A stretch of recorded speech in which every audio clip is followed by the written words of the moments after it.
Hey guys, নমস্কাৰ good evening সকলোকে মই জানিবি সকলোকে স্বাগতম জনাইছোঁ পুনৰবাৰ মোৰ চেনেলৰ আন এটি ভিডিঅ'লৈ আশা কৰিছোঁ আপোনালোক সকলোৱে বহুত বেছি ভালে আছে আপোনালোকৰ কিমান ভালে আছে আপোনালোক সকলোকে লগত লৈ আজিৰ ব্লগটো ষ্টাৰ্ট কৰিছোঁ আৰু দিনটো একেবাৰে ষ্টাৰ্ট কৰা নাই আৰু মানে গাটো আজি ইমান উইক আছিলে দিনটো সেইকাৰণে ভাবিলোঁ থাকক দিয়া পিছফালকে কৰিম যদি ভাল লাগে কৰিম আৰু এতিয়া আহিলোঁ সন্ধিয়া চাহ বনাবলৈ দেউতা মানে আজি মানে ৰাতিপুৱা যোৱাকালি একো অনা নাছিলে খাবলৈ মানে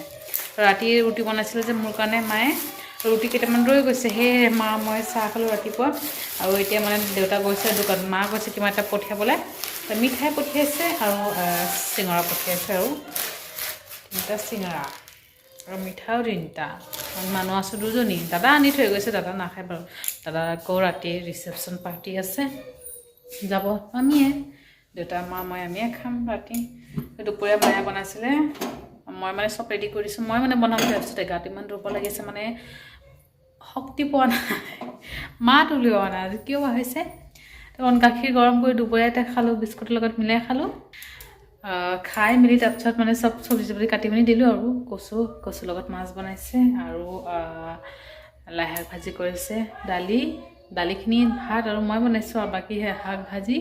শাক ভাজি কিন্তু আধাখিনি মই কৰি দিছোঁ অকল মায়ে মানে চব্জিখিনি বনাইছে শাকতে মানে তেল দিছে আৰু মানে বনাম বুলি ভাবিছোঁ কিন্তু গাত ইমান দুৰ্বল লাগিছে মা কৈছে ঠিক আছে মই বনাওক আৰু গাড়ী কাপোৰ চাপোৰ ধুই দিয়া নাই হ'লেও কিছুমান কাপোৰ যে ৰৈ যায় সেইবোৰ মানে মায়ে ধুই দিছে আৰু তো মায়ে উঠালে মায়ে ধুলে পিছত শুকালে বিলাক উঠাই ল'লোঁ আকৌ বিচনাটো অকণমান ৰ'দত দিলোঁ সেইবোৰ মই মানে চব ঠিক ঠাক কৰিলোঁ আৰু মায়ে পেলাই ৰন্ধা বঢ়া কৰিলে মই বাকী কামবোৰ কৰিলোঁ লাহে লাহে এনেকৈ মানে আজি মায়ে বনালে আধা মই বনালোঁ আধা আৰু চাহ বনাওঁ চিঙৰা মিঠাইৰে খাওঁ আৰু গাড়ী পেলাই চেলেক খুৱাই দিলোঁ মাৰ লগত খেলি আছে থাকৰ তাই খেলি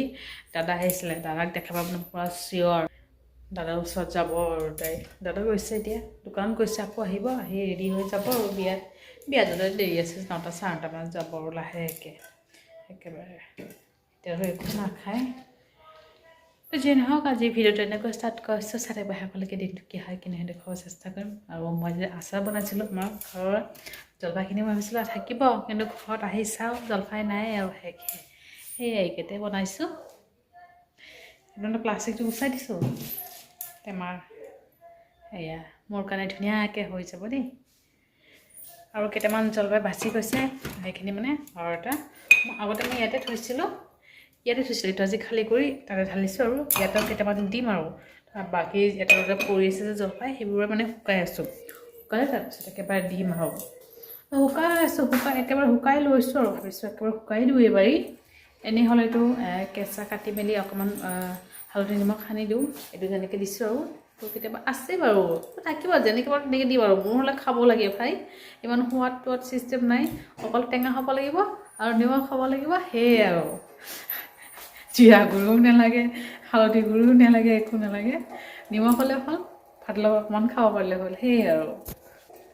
ইমান মানে টোপনি ভাৱ আহি আছে মোৰ কিয় বা এইকেইদিন ধৰি মানে এলাহে লাগি আছে মই ইয়াতে কথা পাতি আছোঁ মনটো মানে ক'ত আছে মই নিজে গম নাপায় তেতিয়া নহয় বনাই মেলি লওঁ চাহ বনাই মাংস দিওঁ মোৰ কাজুফালে খুৱাব লাগিব লাহেকৈ তাৰ টোপনিটাকে উলট পালট হৈ গৈছে জানে নাই কি ক'ম ছোৱালীজনীৰ কথা ৰাতিপুৱা পটককৈ উঠিলে হৈ যায় ঠাণ্ডা মানে লাগি যায় ঠাণ্ডা আৰু দেৰিকৈ উঠিলে তাত টোপনি নাই এনেকুৱা অৱস্থা আজি একেবাৰে ৰাতিপুৱাতে উঠিছে আৰু টোপনি নাই একেবাৰে ধুৱাই মেলি দিয়াৰ পিছত মানে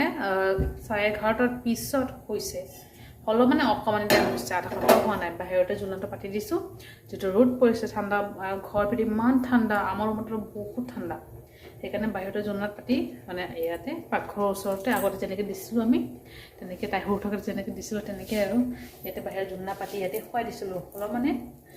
আৰু কি ক'ম আমাৰ মা মানে কাম কৰিলে ইমান চাউণ্ড দিয়ে লাহে লাহে মানে কাম কৰিব নোৱাৰে তেনেকৈ মানে সাৰ পাই গৈছে ৰাতিপুৱা এবাৰ খুৱাইছিলোঁ মিছা ক'লে ভুল হ'ব ৰাতিপুৱা এবাৰ খুৱাইছিলোঁ দেই মা মানে পাকঘৰত ৰান্ধি আছিলে ইমান চাউণ্ড কৰিছে সেই চাউণ্ডতে মানে উঠি গৈছে মা মানে ৰন্ধা বঢ়া কৰিলে মানে চাউণ্ড হ'বই অকল ৰন্ধা বঢ়া বুলি নকয় যিকোনো কাম কৰক মানে চাউণ্ড হ'বই তেনেকৈ মানে ছোৱালীজনী উঠিছে এনেকুৱা খং উঠিছে মাক মানে কৈ তুমি অকণমান কামবোৰ লাহে লাহে কৰা মানে চাউণ্ডটো কম কৰা তাই উঠি গৈছে সেই মানে মোৰ ইমান খং উঠি গৈছে মোৰ সেই টাইমত খোৱা নাই, সেই যে খোৱা নাই আৰু খোৱাই নাই তাইক, কিমান চেষ্টা কৰিলোঁ মানে খোৱাবলৈ, তাই খোৱাই নাই। পিছত গা পা ধুৱাই মেলি দিয়াৰ পিছত অকণমান সময় শুইছে আৰু, হ'লেও মানে সাৰ পাই গৈছে, পূজা দি আছে যে মই সাৰ পাই গৈছে আৰু, সেইটো বাৰু মাৰ ভুল নাই, পূজা দিছে পূজাটো দিব লাগিবই, কাঁহ বজাব লাগিবই আৰু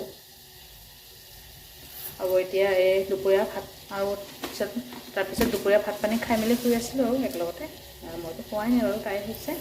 মই এনেই মোবাইলত ভিডিঅ' চিডিঅ' এইবোৰ চাইছিলোঁ আৰু সেয়েও পটককৈ উঠি গৈছে, ময়ো উঠি গৈছোঁ, সন্ধিয়া হৈ গৈছে, উঠি দিওঁ, ঘৰ চৰ ঝাৰু মাৰিব লাগিব বুলি। মায়ে আকৌ দুপৰীয়াতে ঝাৰু মাৰি দিলে আৰু ঘৰ আৰু মাৰা নাই, অকল আমাৰ ৰুমটো মাৰা নাছিল যে, আমাৰ ৰুমটো ঝাৰু মাৰি দিছোঁ আৰু হৈ গৈছে। চাহপাত দি মোৰ কাৰণে অকণমান থৈ আৰু মাৰ কাৰণে চেনি বেছিকৈ দিব আৰু গাখীৰখন মই কেইটামানো দি থৈ আহিলোঁ, এতিয়া মানে পূৰা উৎপাত লগাব খাবলৈ। মিঠাইটো খুৱাব নোৱাৰোঁ, ঠাণ্ডা লাগি আছে, এনেও মই এইবিলাক নোখোৱাই, মাক কেতিয়াবা খোৱালে মই মাক একদম মানা কৰি দিওঁ, খুৱাবলৈ একদম ভাল নাপাওঁ মই, ডাঙৰ মানুহে খোৱা বস্তুৰ লগে লগে যদি বাচ্ছা মুখত দি দিয়ে। আৰু দাদাক অকণমান ফোন কৰোঁ, বস্তু এটা আনিব লাগে, মানে চুপাই নাই ঘৰত, এতিয়া চাহ খাম যে খাবলৈ নাই আৰু, দাদাক ফোন কৰোঁ, দাদাটো আহিবই যিহেতু বিয়াত যাব, দাদাক ফোন কৰোঁ, কৰি মেলি আহোঁতে মানে লৈ আহিব দিওঁ আৰু দাদাক আহোঁতে লৈ আহিব পাৰিম। মুড়ি খাইছে, মুড়ি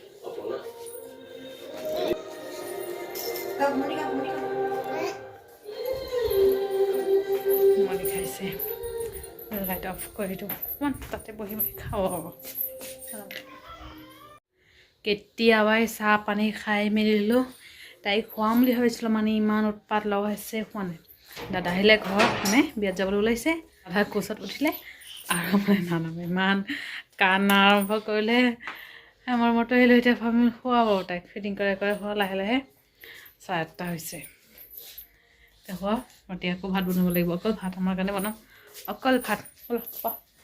শুবা, হাত ভৰি পৰা ঠাণ্ডা ঠাণ্ডা হৈ গৈছে ছোৱালীজনী, নাকেৰে পানী ওলাই আছে, নিতে খেলাহে তাত ঠাণ্ডা, শোৱাৰ ফালে একো মানে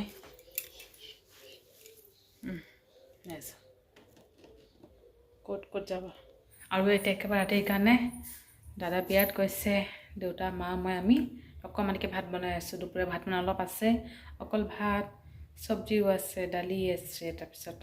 শাক ভাজি নাই বাৰু, সেইবোৰ হৈ যাব, দুটাতো দেউতা অকণমান মাছ লগত ভাত খাই গাখীৰ লগত খাই দিব আৰু মা মই আৰু আমাৰ ভাজি চাজি নহ'লেও চলে, ভাত হৈ গৈছে দেই, এয়া অলপকৈ বনাইছে আৰু মই ভাত খাম, মানে মোৰ বহুত ভোক লাগিছে। মাক দেউতাই কৈ আছে গাত কাপোৰ দিয়া নাই, তাই মানে লাঠি মাৰি চব পেলাই দিয়ে, আৰু মানে চুৱেটাৰ পিন্ধাই থৈছোঁতো, তেতিয়া ভাত পানী খাই মেলি গৈ মই চুৱেটাৰটো পিন্ধাব লাগিব, আৰু তেল অকণমান গৰম কৰি মালিচ কৰি দিছোঁ তাইক, মানে হাতে ভৰিয়ে, তাৰপিছত নাকত অকণমান তেল দিছোঁ, কাৰণ উশাহ ল'বলৈ কষ্ট হৈছে, নাক বন্ধ হৈ থাকে যে, সেইকাৰণে অকণমান নাকত তেল দিলে আকৌ উশাহ ল'বলৈ মানে ভাল আৰু দি থৈ দিছোঁ, খাই মেলি যাওঁ গৈ হওঁ, দাদাটো খাই আহিবই বিয়াত, মই আমি তো যেনে হওক, আৰু আজিৰ ভিডিঅ'টো একেবাৰে শ্বৰ্ট হ'ব, ভিডিঅ'টো যিহেতু সামৰিছোঁ, ভিডিঅ'টো ভালে লাইক কৰিব আৰু কমেণ্ট কৰি জনাব কেনেকুৱা হৈছে, আৰু চেনেলটো ছাবস্ক্ৰাইব কৰিবলৈ কেতিয়াও নাপাহৰিব, আকৌ লগ পাম এটা ব্লগৰ সৈতে, ভালে থাকিব, তেনেকৈ বাই বাই, গুড নাইট।